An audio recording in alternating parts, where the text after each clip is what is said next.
On this training episode, we're going to talk about sales funnels.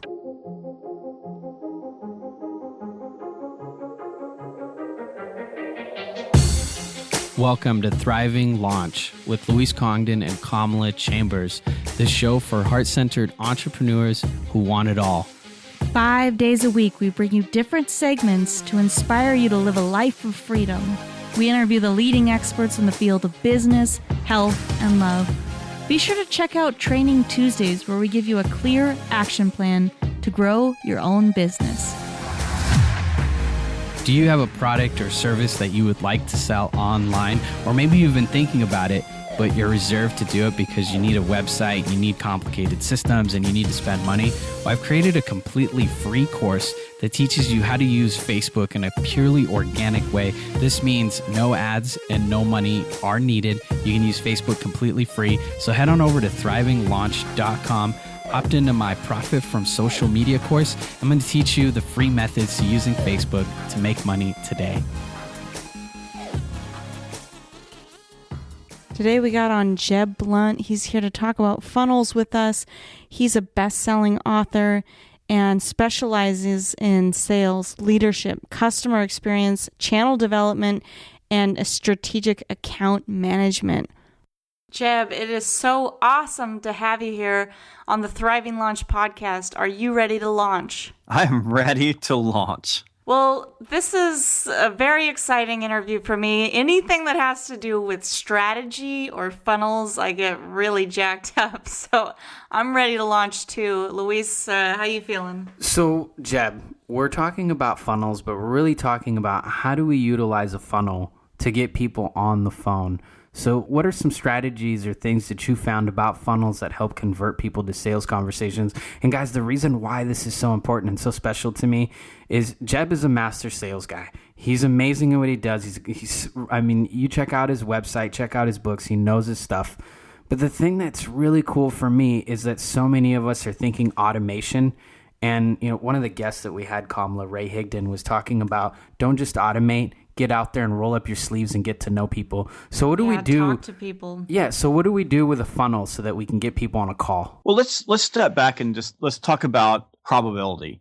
Because to me, sales is all about probability. So for example, let's just say that you walked into a casino. There was one, slot machine that said that, this slot machine pays out 90% of the time. And another slot machine, it pays out 30% of the time. Where are you going to spend your time? Where are you going to put your money?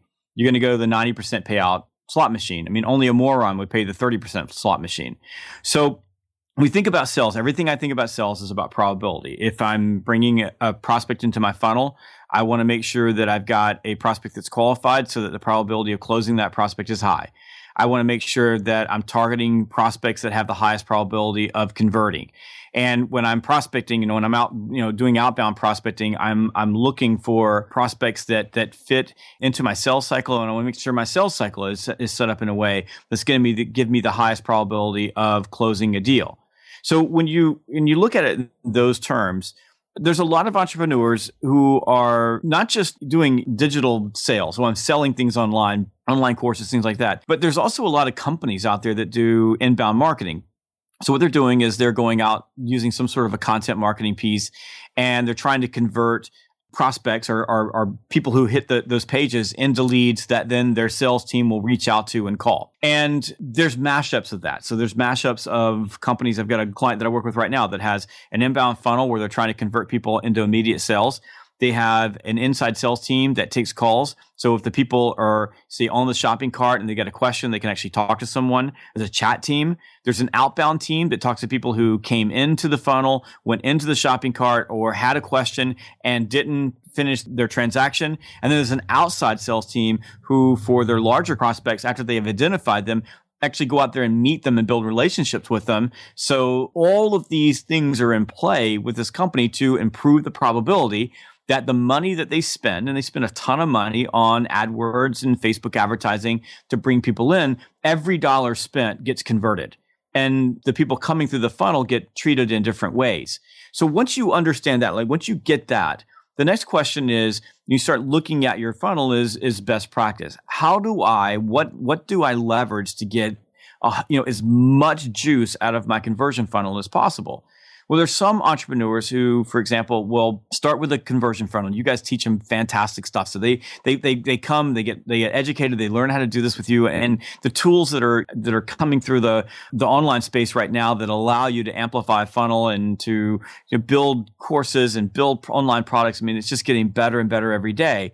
But the problem is there's a lot of people that basically they're reaching out to lots of people. They have people come in and they convert so many. And I've always, lived by the rule of thirds. And the rule of thirds simply says that a third of the people are probably going to do business with you just because you showed up. You sent them an email, they came through your funnel, they hit your page. Some percentage of those people are going to show up. And I just use the rule of thirds because it's easy, but depending on what you're selling, that conversion percentage could be smaller. But there's some people who are just going to show up and they're just going to buy just because you were there. There's another group of people that there's nothing that you could do. There's not a thing you could do. You could send the greatest message in the world. You could give the product away for free. They're going to bounce. They're not going to engage. They're not going to follow through on your social media posts, your advertising, your email that you send out. They're not going to do any of those things. And then there's about a third of the people that if they hit the page and you talk to them or you give them some additional value, you reach out to them, you have a conversation with them, there's about a third of those people that will end up buying from you. And those are people called the toss-ups. They're iffy and they need human touch. I've got a client of mine who was using chat to reach out to these iffy people, but they were doing a very poor job of converting these people and moving them onto the telephone. So we started working with them 2 years ago on... I would like to hear a little bit more about chat and how you set that up. Do you have someone there on a 24/7 in your funnel that if someone's looking at the page, a chat box pops up? You typically do that. And some of that's done through robotics. So you have a chat box in there. Those are pretty lame and they don't work very well. I don't think most businesses have the capacity to have someone there 24 hours a day. I mean, the company that I'm talking about is a big business and they don't have that capacity. But what they do know is when most people are coming in. So that's predicated, this particular client. 2 years ago, they were doing $0 on chat. Today, they're doing $1 million a month on chat. Just to give you an idea of the numbers. So they're massive numbers. The difference was that they started manning chat. It's a great question. Manning chat when they knew most people would be coming through. And they spent a lot of money on AdWords. So a lot of AdWords spends are going out. So they're managing their online advertising buys to get people to their page. And when people hit the page, the chat box pops up. So the person has the ability to come in and initiate the chat. But where they're making their money is on proactive chat. And what that means is that the person's there looking. They're engaged. There's some piece of content. There's something they're looking for. They got captured in some advertising. And it's the nuance, and this is a little bit of nuance of learning how to engage the customer on the page, or the prospect on the page, so that you don't push them back off the page, so that they stay on. And so you ask them a provocative question, you do something, and then you convert that into a phone call. And some of them stay on chat. Some of those conversations remain on chat, and they end up buying from that chat messaging. But our drive, what we coach people to do is use proactive chat. What I mean by proactive chat is you're initiating a chat. The person is on your page and you're initiating the chat. So you do that, and then you've got to get the person to turn around. Let me give you one other way that you can do that so that you can be there. We use a tool called Tellwise, and you can learn more about it at tellwise.com. And Conrad and his team that run this company, they do a great job. And what they do is they offer a way to send emails. Now, the emails are effectively one-to-one emails. So not like a MailChimp campaign where you blast out to tons of people. You set up a campaign, you send short spurts of emails, and then you can either link a web page into the email, or you can link a document into the email, or something that you're adding value to them for. So let's say that I was offering a course, and so I had a free guide that went along with the course. Well, what Tellwise does is when you add that particular resource, they set that up as a page, and that page becomes a web page. And then when the person comes in and they get your email has to be interesting. It has to get opened. It has to convert them to take action.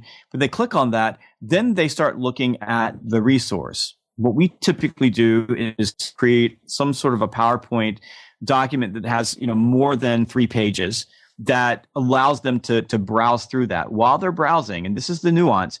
My rep who sent the email, now we're waiting for them to come in. Then as they come in, we're reaching out and we're chatting with them. We have to give them just enough time on the page But once we get them on the page and we give them time, then we ask them a provocative question. Again, our emails are targeted, so we know the people that are there. So we ask them a question, and that allows us to get them on the telephone. If we get them on the telephone, our shot at converting them is pretty high. And to give you a good number on that, so if we send out an email, we do two things. We send an email blast. We look at open rates. As soon as someone opens their email, we call them. When we call them, we have about a 34% higher probability of converting them into the sale than if it was just email alone. So hold on one second. So then within your funnel, you have a method to collect their phone numbers. Then I take it right up from the beginning. Well, we know a lot of the phone numbers. I'm a little bit bigger than most companies, but I've got all kinds of tools that I use to grab data and scrub phone numbers. And because a lot of my inbound market, like phone numbers. So for example, we did a webinar and we had 5,200 people show up for the webinar. We asked for a phone number. So we required that to come to the webinar. Now the webinar was really high value. We also got some additional demographic information that was really important for us to go back out and target those folks.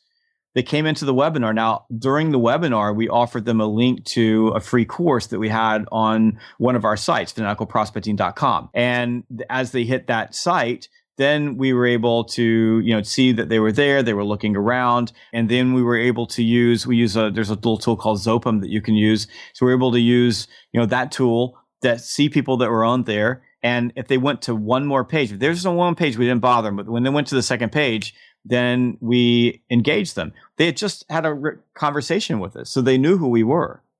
But it was that engagement. And then the people that we got on the telephone, instead of buying, a $20 course, we were upselling them into $3,000 coaching programs, which are high value. You're even calling people that are signing up for lower cost programs or free webinars, or are you only calling people that are? Absolutely. I've got an inside sales team that when we get someone's phone number, we're reaching out and we're calling them.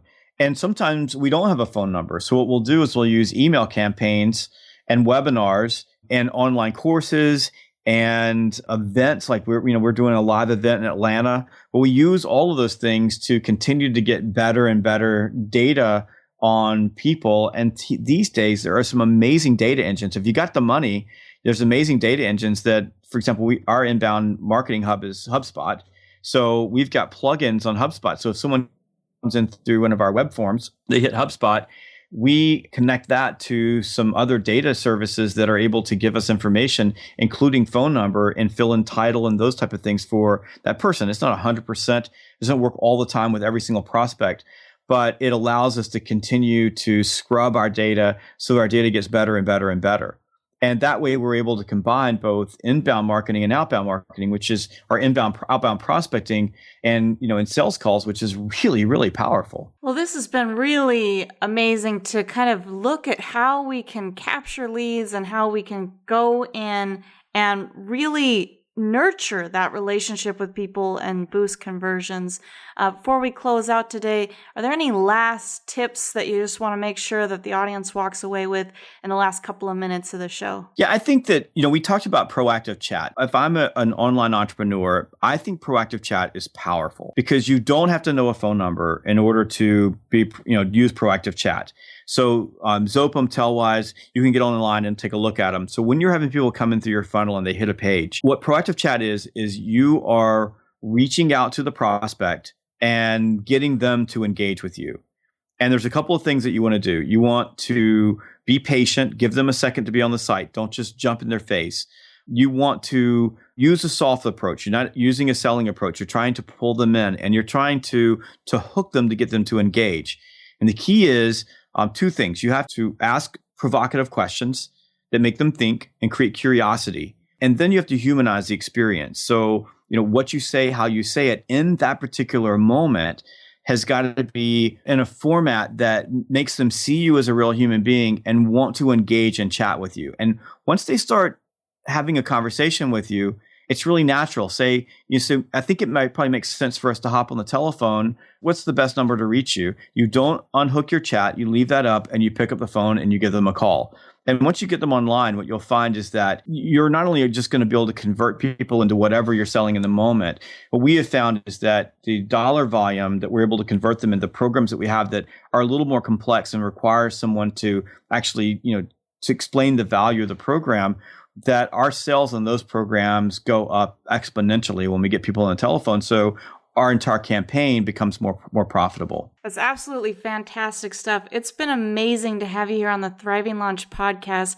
These tips are really, really powerful. And I can, this is something that we haven't incorporated into our business. Maybe by the time this show goes out, though, Luis, what do you think? You want to put this in? We'll definitely add this to our website, but we're doing a lot of these one-to-one chats or speaking at conferences and personally connecting. And that's a really special part about this interview today is don't be afraid to go out there and connect with people. Don't expect your automation to do all the heavy lifting for you. You've been listening to the Thriving Launch podcast. It's been incredible to have you on the show. Thanks so much for being here. Thank you. I appreciate it.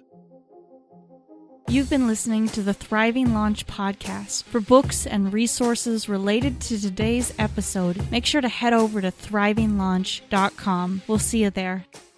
Be sure to tune into the next episode where we talk with Terry Reel about how to break out of complaints in your relationships and into compassion. And if you've enjoyed today's episode, be sure to subscribe and rate us on iTunes.